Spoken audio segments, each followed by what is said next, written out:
Good evening, ladies and gents. Welcome back to the Fallout Bar here at Online Darts. It's day 2 of the Paddy Power World Darts Championship from Alexandra Palace in London. Myself, Jack Howard, once again joined by Mr. Cam McFarlane. Cam, how are we doing, buddy? Evening, mate. How are we? I'm all right. There was a bit of concern that perhaps that intro is going to be good morning and not good evening. It's approaching midnight here in the UK. Yeah, it's been a long one today, hasn't it? Bit of a slog. Yeah, it's been a long one, hasn't it? And it doesn't bode well for everyone else when you've then got me and you chatting about it, because we know we like to go on a little bit as well. We do. I'll be honest. We're going to struggle with some of these games. It's not been the best day of action from the PDC World Darts Championships. However, we will do our best to give you our insight on all 8 games from the season. We do have a couple of clips from the players' interviews to play for you guys. There's 4 in the back end ready to go. And potentially, we might get a conversation from the winner of match number 8 today, the Flying Scotsman, Mr. Gary Anderson. Spoiler alert if you haven't seen that already. But you're here watching a results show anyway. So that's on you. Evening to all of the chat room. I'll be honest, guys. We put a start time because YouTube say we have to put a start time for a stream. The one thing to understand is we're never going to go live before the end of play. It's always in the next 10 to 15 minutes as soon as the darts is over. So despite the fact that this show was in for 10 to 11 tonight, if the darts isn't over, we won't be here yet. Yeah, apologies. If we're not sat watching it. So we need to watch it first and then come here and do the show for you guys. I'll be honest, with some of them that we watched today, I wish we didn't have to watch them. Well, yeah, but the last game was worth watching, so you have to stick around for that one, don't you? So Daniel's in, says, God, the first 2 games were very boring. Yeah, look, tough little session, tough day, to be fair. We've said that before. James says, last match made up for it. It well and truly did. Bob, we'll get to your point when we get to that game. I had exactly the same thought, but I've stayed quite quiet about it on social media today. I thought I'd save it for purely the Fallout Bar. Jack's in, he says, hi, how we doing, pal? Sean's in, he says, hi, good with tonight's show. I'd love to see Haruki or Simon win. Yeah, tough takes for both of those players. Kieran's in, he says, good evening. Matthew's in, he says, evening, guys. Connor's in as well, all saying good evening. The squad that will no doubt get involved with the predictions. Cam dropped me a message earlier after the first game of the day going, haha, 1-0. He's not piped up again since, so he's either not been asked to keep up with our predictions or he's losing heavily. I don't know. I have to be honest. That was the only one I could remember. Because we've never heard of Sandra Exosing, and it's paid off for you. Stevenson, he says, good day. James says, Gary played well. And Andrew's in. He says, evening, lads. Any reason why Barry King didn't have the Paddy Power logo on the shirt? Yes, I put this on social media a little bit earlier. All players under the age of 25 will not wear the Paddy Power logo on their shirt throughout this tournament. It's part of Paddy Power's commitment to safer gambling. They don't want to be encouraging those of the younger age group to get carried away.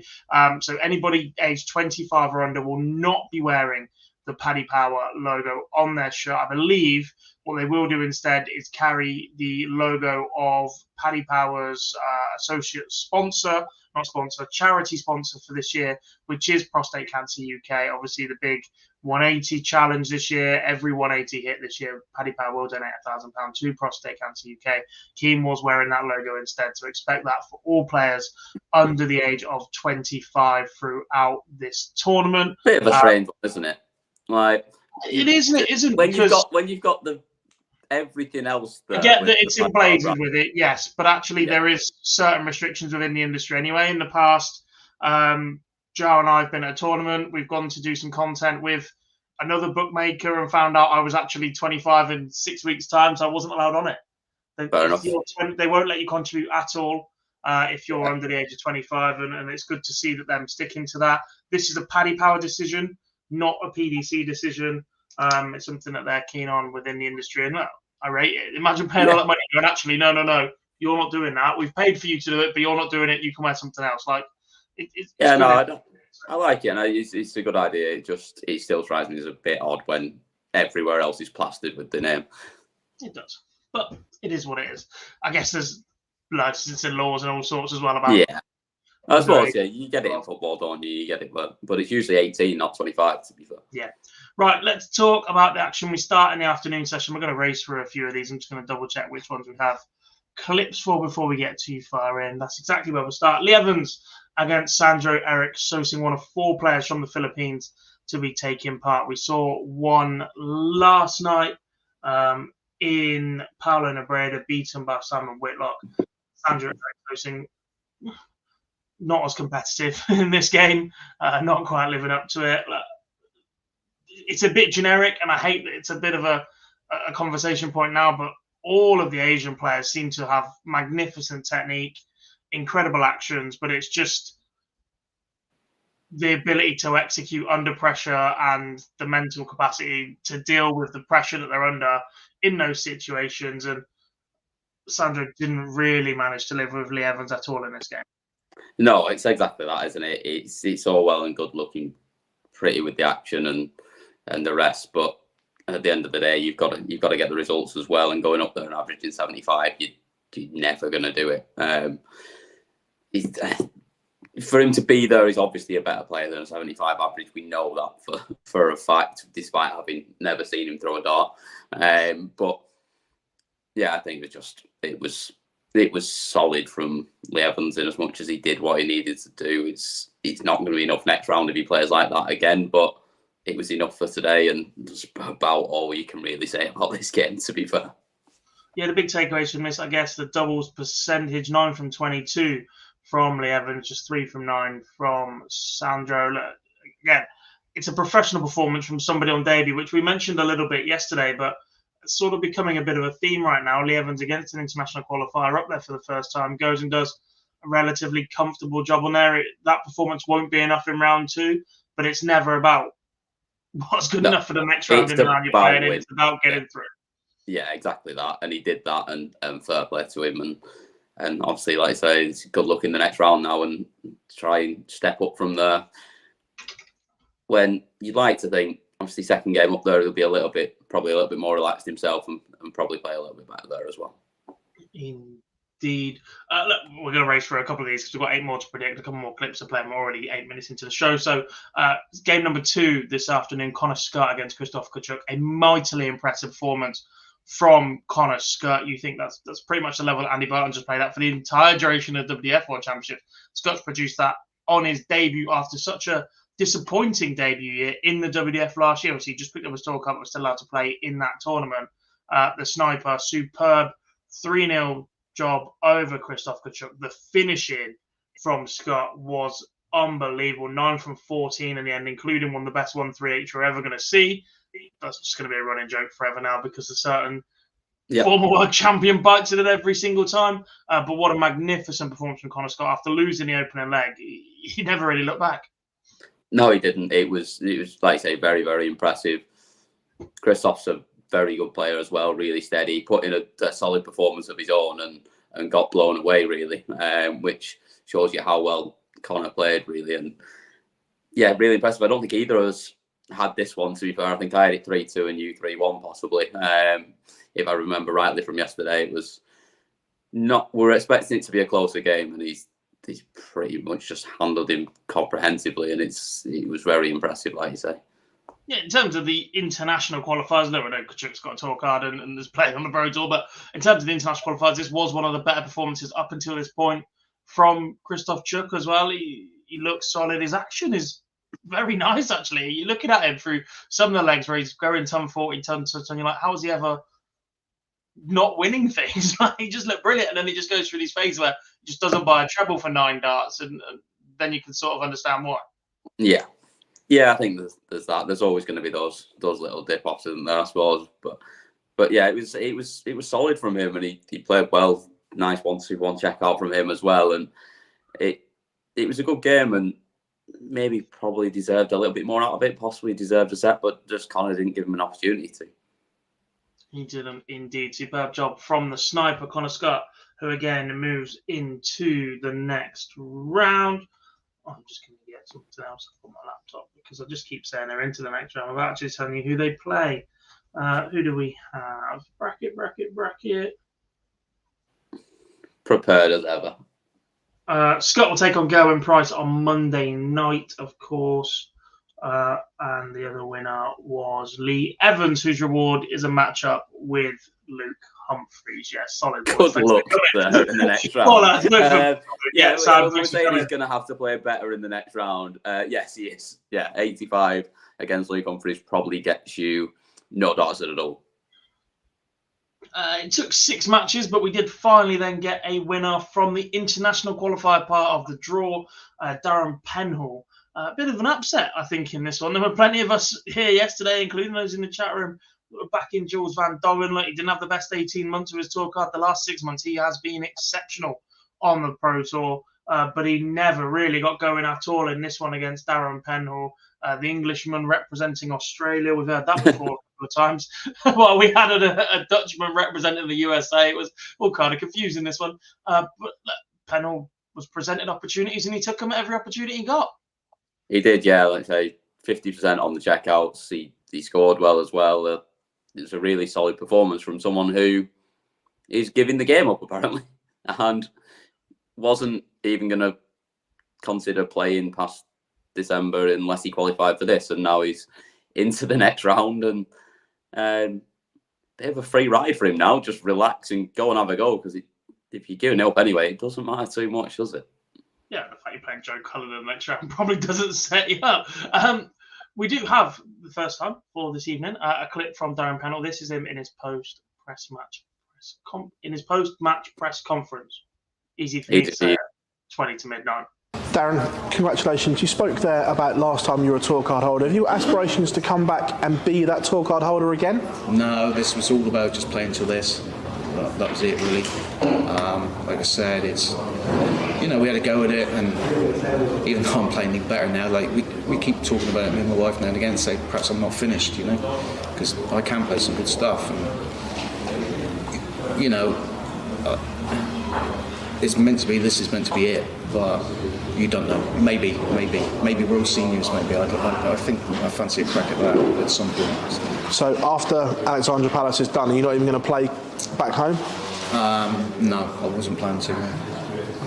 Quite a bold statement, considering how well that you've done this year, and you've, like you said earlier, you've dominated it. You've come here and you've played well. Just to walk away at that point in your career must be a hard thing to do. Yeah. It was. This decision made was 18 months ago when I went back to Australia, and my wife said, look, if we're going to go back to Australia to live there for the rest of our lives, then if you're going to play darts, you've got to be in England. So we made that decision at that time, and it was only this year that my best mate, that he lives in Australia, and he never watched me play when I was over here, so he got me playing again last Christmas Day. Actually applied me with a few drinks because I kept saying no, and then so I've played the whole year for fun, and that's what I said. I said I played till Christmas, and obviously then I went and qualified for this. So as it stands, this is it. So. This is it, but not maybe it. And might play I was going to say, he sort of left the door very much ajar at that point there. But the further he goes, the more likely it is that we do see him at the World Seniors. That's just a fact. Yeah, absolutely. Fact of life. The afternoon session was wrapped up by two of the biggest characters in the game. Dave Chisnall against Cameron Menzies. Unfortunately, didn't quite deliver performances befitting of their status of fan favourites and brilliant to watch. But Dave Chisnall gets through the first round, scrappy fashion. Both players have chucked in a handful of 180s each, but Chisnall needs to find a lot more if he's going to break that duck at the Ali Pali. Yeah, it was poor on the outer ring, this game. I think is probably the best way of describing it. The scoring wasn't bad at all, to be fair, but yeah, they both struggled on the outer ring, and maybe Cammy should have done a bit of plumbing in the morning, and then he might have played a bit better. Maybe I got it completely wrong yesterday when I was saying that he should have just been spending the whole day getting ready for it, and maybe he just needs to go and do a bit of plumbing and then just rock up and give it the big one, because he definitely worked better last night than he did today. Yeah, I mean, he's earned 34 darts at double in this match, only been able to take 7 of them. That's more darts at double than Jizzy has. Yeah. And I guess that's probably why we saw the reaction at the end of the game from Cammy that we did, in that this is a huge opportunity missed to get one over on one of the big boys on one of the biggest stages and book your spot in the third round the other side of Christmas. Yeah, exactly that. I mean, he started off, he's flown through that first set and won it 3-0, and then he's only just lost the second set, and then he's just dropped off massively in that third set where Chizzy stepped it up a little bit and played a bit more like we know he can, and it's rattled through it 3-0, and he just never really recovered from that, did he? And just from that point on, you kind of thought that the game was probably done, and he fought back a bit in that last set, but that's just, you felt Chizzy had him at arm's length a little bit at that point. You did indeed. Do we think that perhaps the name and reputation has done a bit of damage there once he starts getting himself into the game, that perhaps that's when it starts to go a little bit wrong for Menzies? Possibly, yeah. But, I mean, knowing what he's like, I don't think he'd worry too much about that, to be honest. Yeah, I think he's just probably just playing his own game, but it's just not quite worked for him up there today. And it's tough playing yesterday evening and then coming back this afternoon. It's not the easiest way of doing it either. He'd probably like to have the full day again and play in the evening session rather than playing the afternoon after playing in the evening. So maybe that affects him a little bit, but yeah, just not his best, and just missed too many opportunities. But I mean, I don't know. I was going to say it's a solid enough effort. He's got through the first game, given Chizzy a bit of a scare in the second round. It's not bad from his worlds, but he'd certainly been hoping for more. Yeah, I mean, like, he saved his tour card. That's exactly what he set out to do in this tournament. But this will definitely feel like an opportunity missed for Cameron Menzies. However, for Dave Chisnell, he does progress, and this is what he had to say at the end of his game. But I was surprised Cameron didn't give any his antics like he did last night, where he was like bouncing around the stage. He was more professional tonight, and I knew he was going to be like that. I knew he was going to play good, so I had to be on my game to beat him, but I wasn't, but I still managed to win. I'm going to say what Ashton says. I'm not going to stop until I win one. So yeah, I think so. That is. I've just got to believe it myself, which I do believe in it. I've said it in loads of interviews. I do believe in myself for winning a major. It's just getting the luck as well. I like that from. I mean, I'm big. I mean, I'd love to see him win one, but if he keeps doubling like he did today, he's going to be playing for a hell of a long time. Yeah, I mean, we've seen 3 seeded players play in this tournament so far, and the other 2 have been mightily impressive. Dave Chisnell has been well off the pace. Yeah. As a percentage, that's not a good place to be. But he won. But he is through, and he is into the next round. And he won fairly comfortably, and that is all that matters. 10 days to get ready for the tournament, so yeah. Exactly. So, right into the evening session. Ugh. Contrast of styles is the way I'm going to describe these, because they weren't dreadful matches. Nah. When you think David Cameron has missed 5 set darts twice, there's tension there, there's drama there, but the pace that this game was played at certainly didn't make it the most watchable that we've seen throughout this tournament. Jamie Hughes finally breaking that duck on the Ali Pali stage after 4 losses in 4 years, defeats the former World Seniors Masters winner David Cameron 3-1.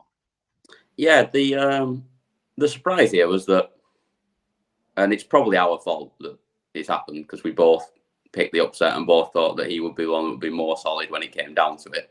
And then he absolutely couldn't hit a barn door when it came to it. So I think that's possibly on us, that one. But yeah, he just looked edgy all the way through, David Cameron, where you thought, especially when he's having those chances to win the first set and then wins the second set, you're thinking, knowing what Yoz's record up there is like, you're thinking it's a chance to just step on it here and go and put him under a bit of pressure and beat him, and he just didn't seem able to do it. The scoring wasn't great from him, and then the back end of the leg was even worse. So not what we expected from him, knowing how consistent he can be and how reliable he generally is. And he just struggled, but it was impressive the way that Yoza wrapped it up, to be honest. That final set, having never won up there, was sort of, he didn't falter at the end of the leg, really. He got it wrapped up, and he was the one that in all the big moments deciding legs, went on and won it, and thankfully saved us from having all 25 legs of it. I mean, you would have loved it. Surely, go on, we'll go for the longest first round match ever. But yeah, look, I guess it's a timing issue right there, isn't it? David Cameron has played okay. He's played okay in TV events that we've seen him up until this point, but he's just not quite had that special something to get over the line in those key moments since we saw him lift that Masters title at the Lakeside year before, last year, just for another 15 days. And then it becomes the year before. Disappointed from him, but superb from yours. Like you said, getting over the line for the first time. He is one of the players that we caught up with, and here is his post-match press conference. Jamie, we can see the tears in your eyes now. Did that really banish some demons here tonight? Yeah, majorly, mate, majorly. When I come off, I said I never thought I'd win a game on that stage because of the scars of the past. So that's put a few Skellingtons back in where they've got to go. You know, like I say, it means a lot. I've got my brothers here, my sponsors here. My sponsors brought his wife and his son, stepson. So there was a lot of pressure on me tonight to perform in front of them, because if it were for them, I wouldn't be on the tour. Because you know, so that's for Donald from Flexi. We've seen you win on the Euro Tour. We've seen you compete with the best, but like you said there, it's been a tough couple of years for you. Do you feel this can be the second coming of Jamie Hughes, and can we see that winner again? I just need to get used to what I'm doing now, because I've found it hard since they stopped doing the Euro qualifiers before the Players' Championships. Now the Euro qualifiers, I'm after them, if that makes sense, if you know in darts wise. So I've got to get used to a different, you know, that I've always been bad the last tournament of every block we have, because if I'm being honest, my head's half home. So you know what I mean, I'm like, well, I've only got this to play and then I'm going home. So it's very unprofessional on my part, but you can't stop your head thinking, can you? I wish I could, you know, maybe there's a way that this is what I've got to do. I've got to look at a way to now deal with the way the diary is and how it does, and because you can't change it, you've got to go with the flow.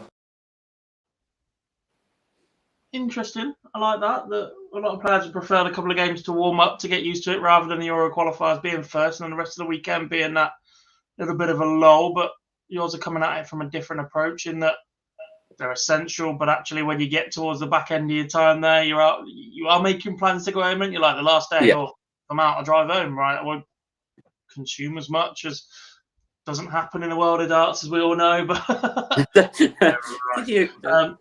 think you got confused for a second there.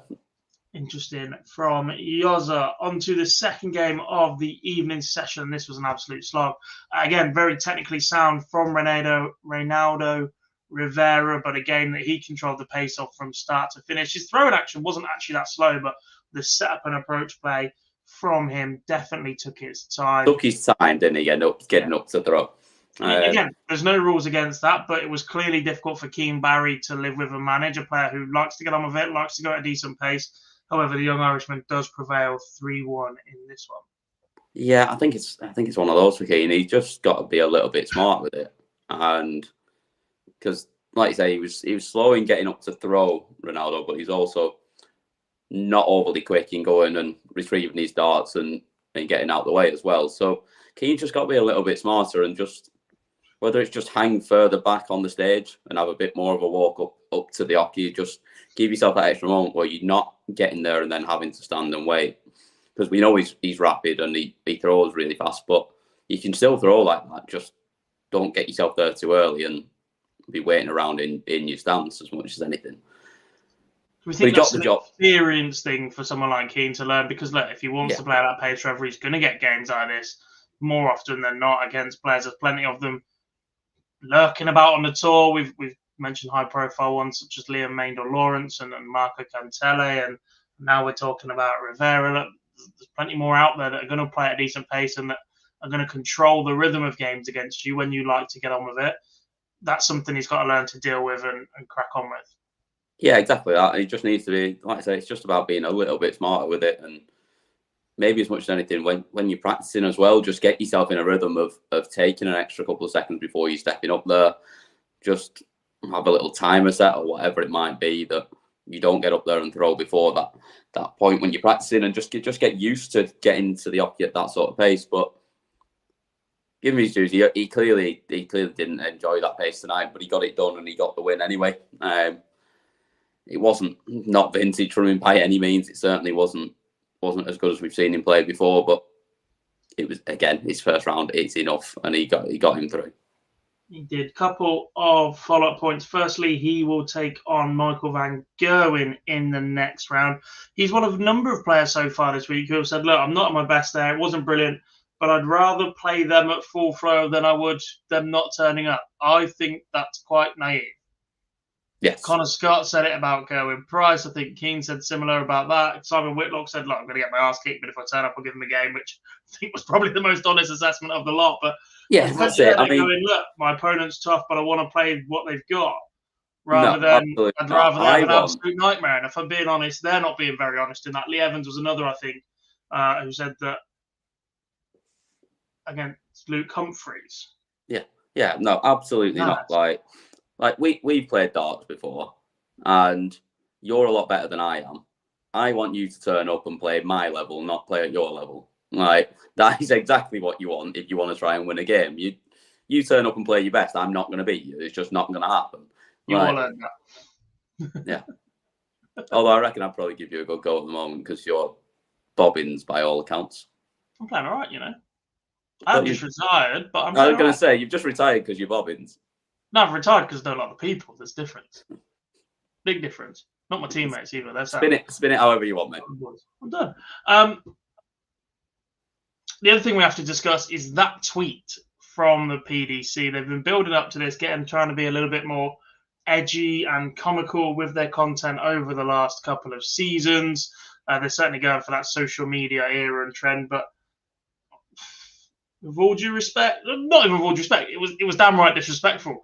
The tweet they put out about Rivera, it was a GIF where a person appeared to be sleeping and then suddenly leapt up to clap as if they weren't paying attention and something had just happened.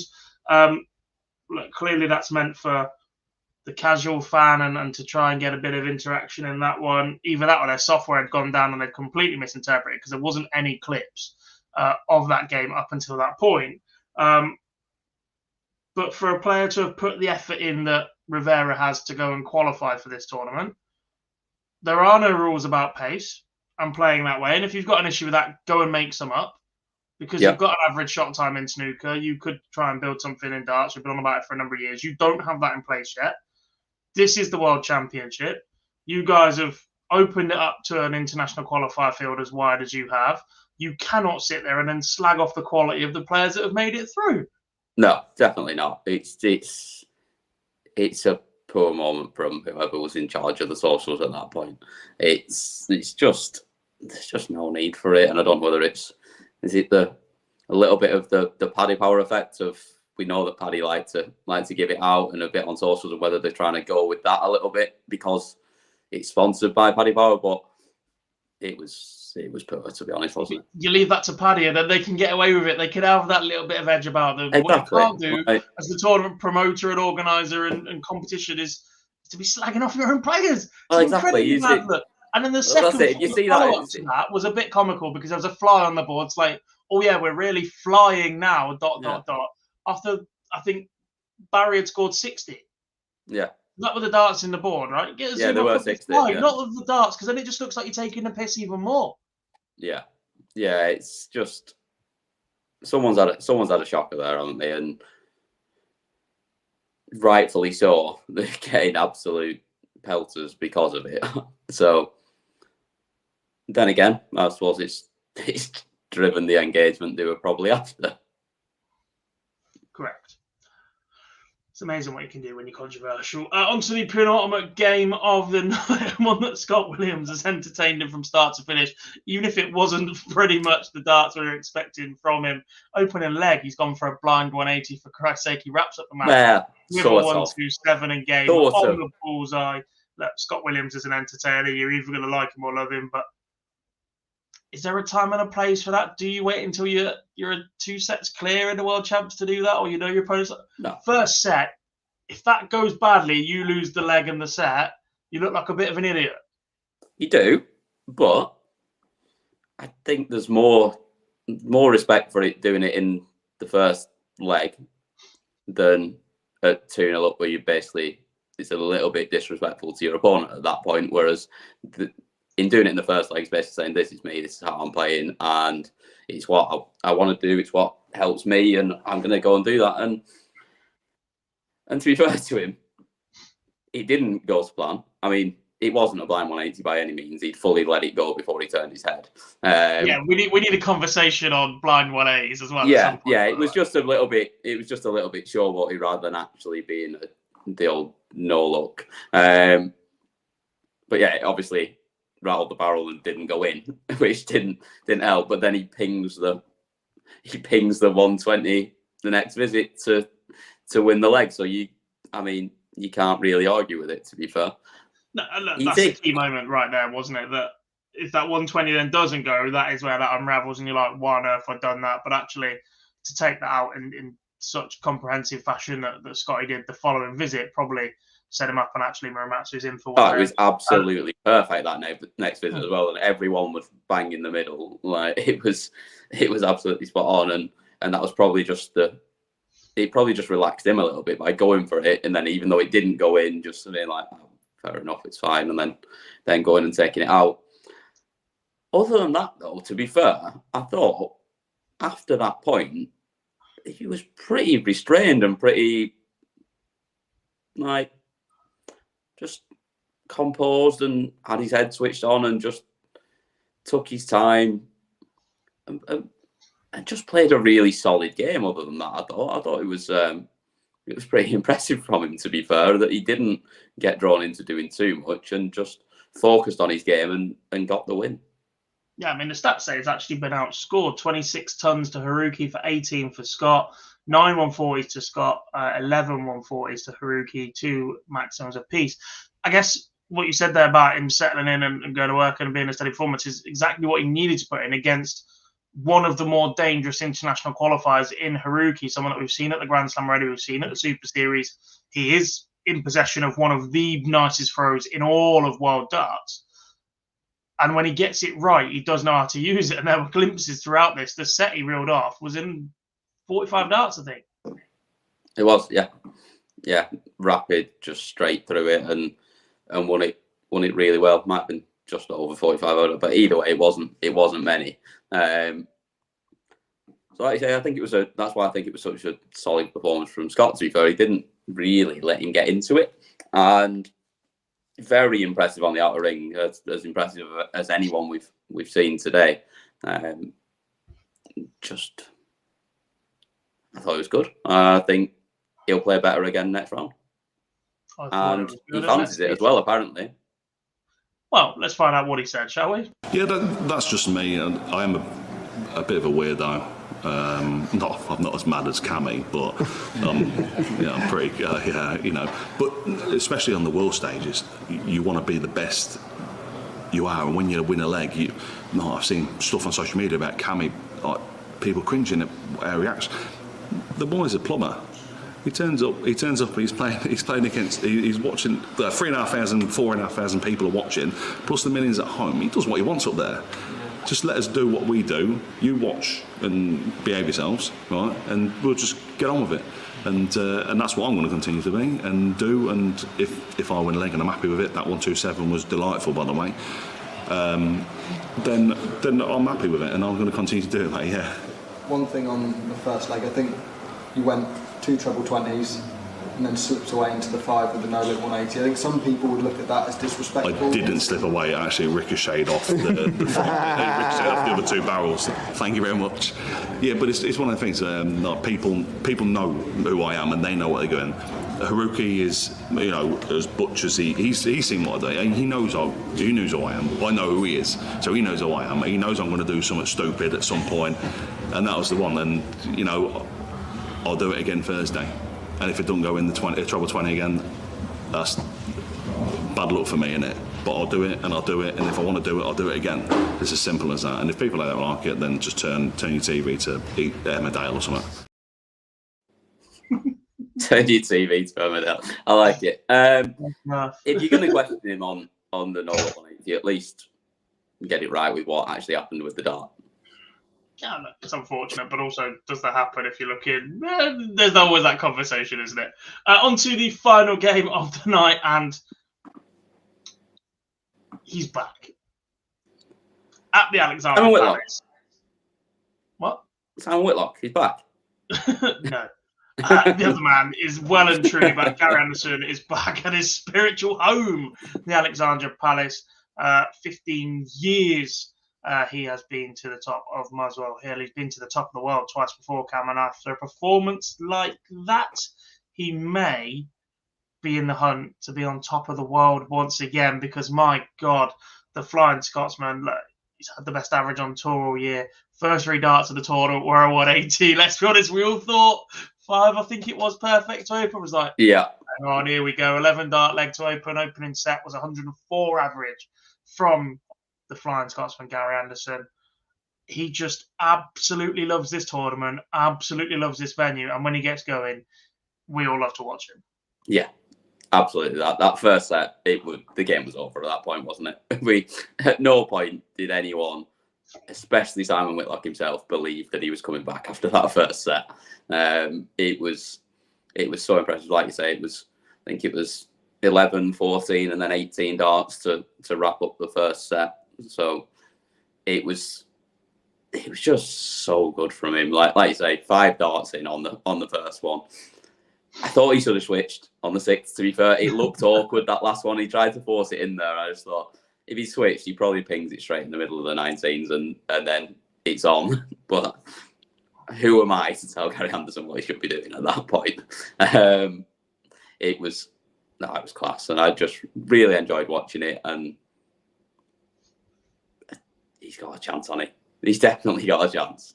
I mean, it's definitely a case of whisper it quietly, but when you consider the part of the draw he's in as well, his next opponent will be one of Keegan Brown or Boris Kirchmeier. The winner of that will play the injured Dirk van Duijvenbode, and then Gary Anderson awaits in the 3rd round. He's already off home. He's got 10 days now at home until the other side of Christmas, until he returns to play again. Look, part of that draw is Gerwyn Price, but look, the performance from Connor Scott might well catch the Iceman off guard on Monday night. Brendan Dolan, Mickey Mansell, Zhao Chen Zhong, the other players in that part of the draw. If one of them comes through it, Gary won't enjoy the pace, but he certainly will enjoy, without being disrespectful, the drop down in quality of opponent. Then it could be Gerwyn Price in the 4th round. Then you look at that top half, that's where it gets a little bit crazy. Luke Littler, Andrew Gilding, James Wade, Barney, Peter Wright, etc. But this does look set up for a very, very nice and deep Gary Anderson run at Alexandra Palace once again. Yeah, like you say, that he's not going to be concerned about that next round whatsoever. Round 3, I've already put him through. I've given him the win. I don't even know who he's playing yet, but he's going to win. I can't see any of the 3 beating him. Dirk at his best absolutely can, but we know Dirk's struggling. He's nowhere near at his best with the injury. So yeah, I think Gary's already through that, and then you're looking at, like you say, the next round, and even if it is Gezi going to have to play bloody well to beat him the way he's playing. The other thing to consider is Dirk doesn't play his first game, until the 22nd. So we've got another 5 days. They break up on the 23rd. They'll be back for round 3 after Christmas. There's only, 3.5 days of that. The amount of time off that Dirk's going to get to rest that shoulder, should it be him that comes through from that part of the draw, is a lot smaller than the amount of time Gary's got to put his feet up at home. The only concern, I guess, for Gary Anderson fans is, does he pick the darts up over Christmas? Because if he does, he could be in with a real shout. We keep saying that. I'm not stalling for time, honestly. We're not going to get the Gary Anderson clip, but that interview will be available in full on our YouTube channel, as are interviews of all of the winners throughout the Paddy Power World Darts Championship. Right, we've been for 40 minutes already. This is the bit where we start predicting what happens tomorrow. Neither of us can remember if we had any sort of success today, but we're going to get on with it anyway. First up, we got a couple right, didn't we? We got one. I think we both had Gary to win 3-0 as well. I think I might have had 3-1. Scott, I think I had 3-2. I think I might have given Rivera a set. Yeah, I'm not. Chisnell, I think that we had that 3-2. We both had Jules. We had that tighter. It's been better.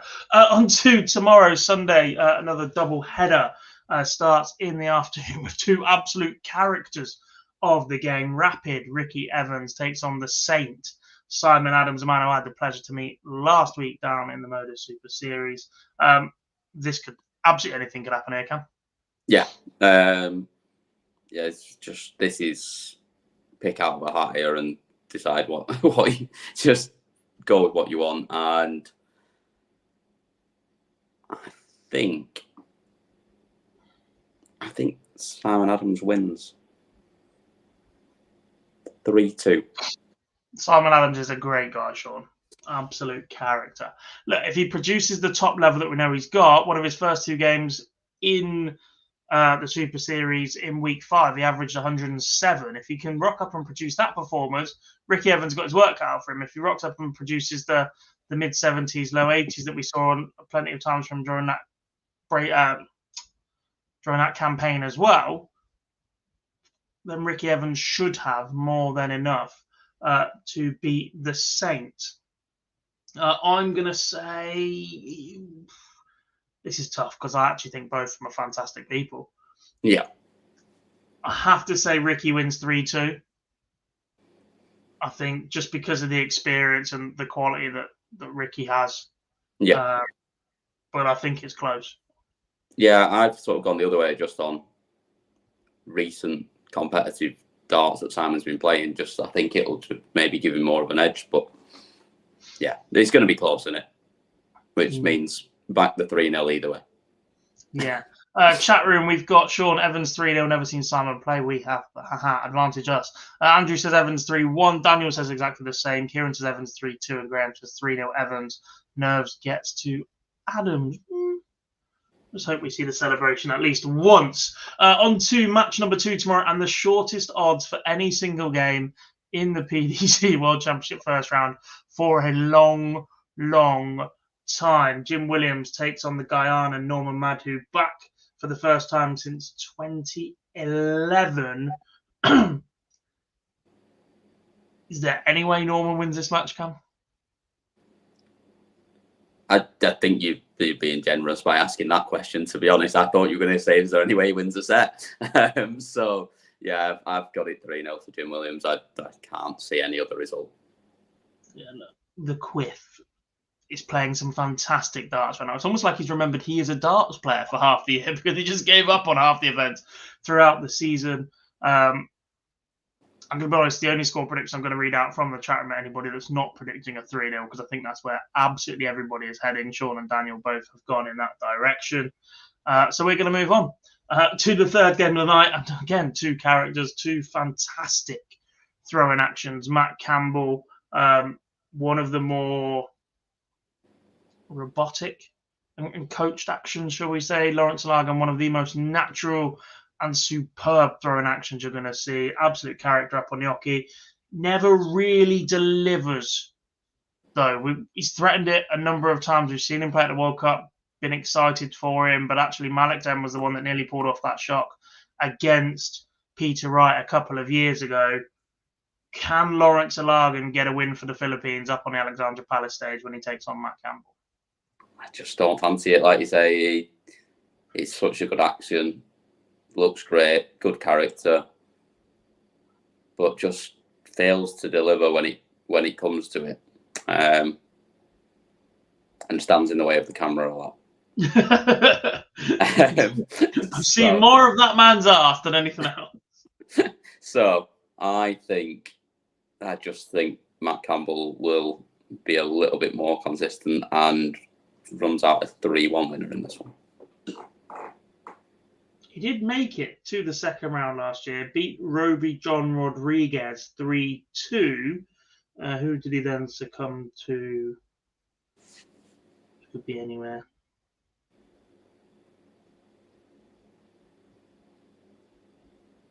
I've lost it now. Oh, you lost it a while ago, mate. Rude. There can't be that many flags flying around, can there? Anyone? Bueller?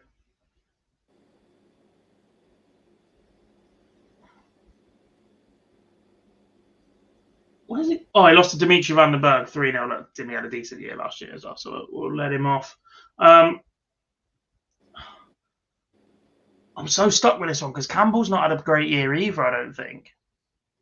He's another who we got very excited about because of his World Cup performances. Then that Belgian performance came in his debut year, got his tour card, been steady at times, has had a run to go deep on a Pro Tour this year, but there are other times when you're looking and going, I just want a bit more from you. And I think that means he gets drawn into a battle with Ilagan. I'm still going to say comes out of it 3-2. But again, I think this one goes tight. And then we close the session tomorrow afternoon with the rock star Joe Cullen against Darren Pennell. Pennell finished magnificently this afternoon, but he's going to have to find an extra gear if he's going to even lay a glove on the rock star, surely. You think so? But Joe's not had the best year either. First game, Pennell's already been up there. You could go and put it to him a little bit, especially if he is consistent and good on the outer ring. But no, I can't see the upset, and I think he gets a set. I think it's another 3-1, but I think Cullen wins it. I'm going 3-0 with this one. I'm going 3-0. I just think if Cullen gets rocking and rolling, Pennell's in for a very, very short but sweet trip up onto the Alexandra Palace stage. Chat room, Sean's got Cullen 3-0, Graham's got 3-1, Daniel's got 3-1, Kieran's gone 3-2. Andrew has 3-1 in that one. We move on to the evening session where Dylan Slevin takes on Florian Hempel. Slevin, the beneficiary of a late withdrawal from Danny Knopp at the Players' Championship Finals. He was playing number 65. Florian Hempel not had the second season that perhaps many were expecting after he exploded onto the scene last year, a bit like Micah Richards did. He burst onto the scene as well. I think this is tough to call, this one. Yeah, I do as well. But I fancy Hempel does it. I think 3-2. I think it's close. I think goes a long way, possibly even deciding leg in the final set. But I think Hempel wins. I'm going the other way. I'm going Slevin 3-1. Big German crowd there to support Florian Hempel. But I think Ocean Slevin comes through 3-1. Graham's gone Hempel 3-1, playing better recently. He is. But I'm still not sure I'd back him. Andrew's gone 3-2 Slevin, as is Daniel. I think that's more the direction I'm heading in. The second game of the night will not be very watchable, is my prediction. Niels Honneveld against Darren Webster. You're in for it here, fans. The neutrals are not going to enjoy this one. The purists are going to be, isn't it brilliant? Darren Webster's back up on stage and Zonneveld's more than capable. But tough watch. Predictions, Zonneveld 3-1. Yeah, I fancy Zonneveld to win this one as well. And I'm going to go with you on it. I think 3-1. I don't think it goes too close. I think it'll be relatively comfortable for him. Indeed. Sean says we'd like to see Webster do well to win 3-2. Why is it on an evening? Excellent question, Graham, but it's got to be played somewhere. Why is it on at all? Daniel says Niels 3-1. Sorry, boys. I like them as well. Penultimate game of the night. There's a couple of previews which have said this is the one the fans have been waiting for.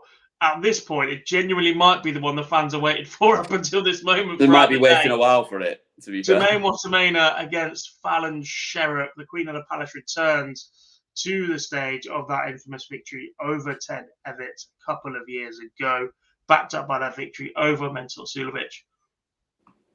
Can she do it again? Yes. I think this is a very good draw for her. I don't have a lot of faith in Jermaine holding it together on a stage against anyone, particularly, to be honest. If we'd asked this question September before September, for any point in the last 4 years, I'd have been, yeah, she's massively favourite. for the last 3 months, Jermaine Watermain has remembered he's a dart player.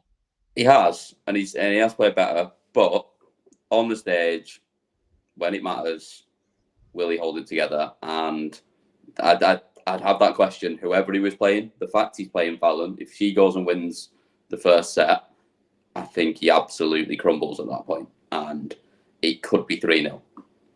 I'm going to go 3-1. I don't think it is 3-0, but I think it's Fallon, and I think I'll give him a set, but I think she's pretty comfortable there. I'm basing this off the fact that we see the Jermaine that we've seen in September and October, and I think he wins this one 3-1. Chat room, Graham says crowd get to Watermain a 3-1 Fallon. Kieran's got Fallon 2-3. Interesting way of writing it. Matt says going tomorrow to morning session. Saw Ricky Evans last year as well. Incredibly entertaining player to see. Sean says Fallon 3-2. Andrew says Watermain a 3-1. Kieran says crowd going to get to Watermain. So I think you've got Fallon to win 3-2 then. And Daniel's got Watermain a 3-1. Might be the most sensible thing a Chelsea fans ever said. And the final game of the evening tomorrow, the tournament favourite, as far as I believe, Luke Humphreys enters the rightly so, the tournament favourite as well. Won 3 of the last 4 major tournaments. He's absolutely flying right now. And if I'm being completely honest, despite a pretty solid performance from Lee Evans, I don't see him putting up much of a roadblock in round 2 to Cool Hand, who has just been magnificent of late. Yeah, exactly that. I can't see him doing anything here. I think Luke's just far too good at the moment, and the way he's playing, I don't see him giving a set up here. I think he cruises through his first round game and his first game of the tournament, and just gets ready for after Christmas. I'm going to go 3-0 as well. I'm not sure it's quite 9-0 in legs and 107 average like Graham's predicted, but I'm going to say 3-0 Luke. I mean, bold, but would you be surprised? I would not be surprised, no. It's 14 and dart leg average. Superb if he pulls it off. Final predictions then. Sean says Humphreys 3-0, as does Kieran. Matt says 3-0 Luke. Easy, maybe whitewash. And Andrew says Humphreys 3-0 as well. There's a couple that are tipping it then. I don't think we've seen anybody tip that heavily in a while either. That has been tonight's Fallout Bar regarding the Paddy Power PDC World Darts Championship night number 2. Quick couple of notifications. First of all, well done to Andreas Harrison for winning the series at week 6 of the Moda Super Series. He beat Richie Howson in tonight's final 4-1. So we'll be off the Champions Week in February, which probably works out pretty nicely considering Champions Week is the same week as the Seniors World Darts Championship, and Richie Howson will be at the Circus Tavern on the Friday night. So, good result for everyone all around in that one. Superb. All of the interviews from the winners in their post-match press conferences are available in full on our YouTube channel. Phil Barr's collating them as ever from Alexandra Palace. You guys can head over there and catch all of them. Now, if you're listening back, we really do appreciate it. Cam's even made a note of our predictions tonight because he knows we're back again tomorrow. And we'll have a shorter show tomorrow because there is only 4 games to look forward to.